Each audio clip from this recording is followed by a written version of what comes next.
Bonjour à tous, amis internautes, au moment où vous voyez la vidéo. Donc c'est une vidéo contre pour le sujet actuel qui est très chaud, à savoir de la limitation de vitesse en France, de nous baisser de 90 à 80. Donc moi en tant que particulier, j'ai déjà fait sur ma chaîne YouTube un projet de vidéo sécurité routière que j'ai fait, que j'ai établi, et je connais déjà les rouages par rapport à la sécurité routière. Alors les personnes qui sont de la sécurité routière sont des bénévoles.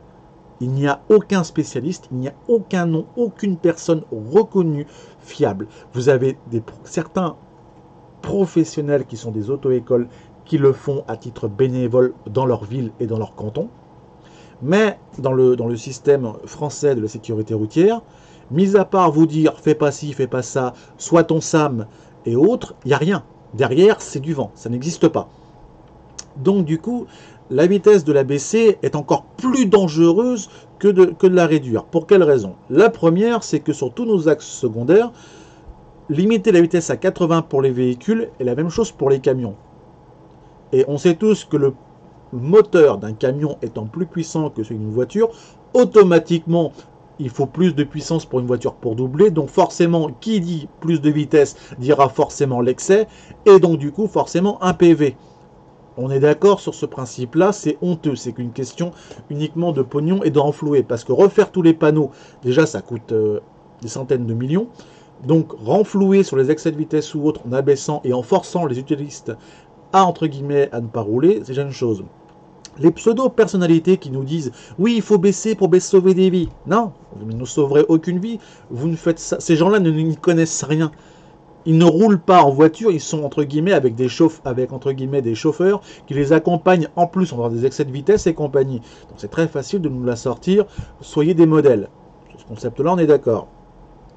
Et concernant les chocs, s'il y avait une vraie raison de pouvoir préserver des vies à l'impact, je serais d'accord sur ce concept-là, mais ce qui n'est pas le cas. Que vous soyez à 90, 80, 70, 60, tout choc qui concentre deux moteurs synergétiques en même temps dans les axes de mouvement en transfusion de force d'impact de deux voitures, à ces vitesses-là, l'impact et le choc tuent les personnes, elle les foudroie. Ça ne servira à rien. Donc, qu'on la baisse de 10 ou 20, il n'y aura pas de préservation de vie parce que tout choc frontal, collatéral ou autre, tout choc provoquera automatiquement une mort cérébrale, une mort par broiement des organes internes. Ça ne changera rien du tout. Donc, dire que pour la sécurité routière, vous devez réduire votre vitesse, c'est faux. Ça ne changera pas. Les seules réformes qui seraient correctes, ça serait que les concepteurs d'automobiles brident les moteurs et qu'ils arrêtent de les dépasser à 130, 140 et ce que tu veux déjà d'une. De deux, l'accessibilité aux tout jeunes conducteurs d'avoir des véhicules de haute qualité et pas avoir des occasions, des vieilles ruines pour pouvoir rester en vie, déjà de deux, parce que forcément c'est bien gentil de dire nous avons de nouveaux véhicules qui peuvent entre guillemets avoir une meilleure accélération de freinage, un meilleur système anti-truc. Ouais, mais c'est pas abordable pour le jeune public, donc ça ne servira à rien. Donc arrêtez de nous la sortir en nous sortant. Oui, il faut faire ceci, il faut faire cela. Donner des accessibilités à des personnes qui veulent rester en vie. Et enfin de deux, tu ne pourras jamais changer la mentalité des gens qui conduisent comme des cons, qui ne respectent ni la réglementation, ni la vitesse, et surtout le simple fait entre guillemets, d'entretenir leur véhicule qui leur permettra aussi de rester en vie. Alors pour tout ça, je mets le lien de la consommation des 40 millions d'automobilistes pour dire non, je suis contre, avec ces arguments.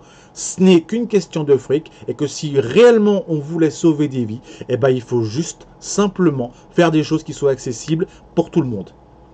Laissez les vitesses comme elles sont. Dans tous les pays d'Europe, il y a des vitesses qui sont plus excessives. Il y a beaucoup moins d'accidents, déjà d'une. De deux, la mentalité des Françaises, elle doit juste à être changée et à respecter le code de la route. C'est tout.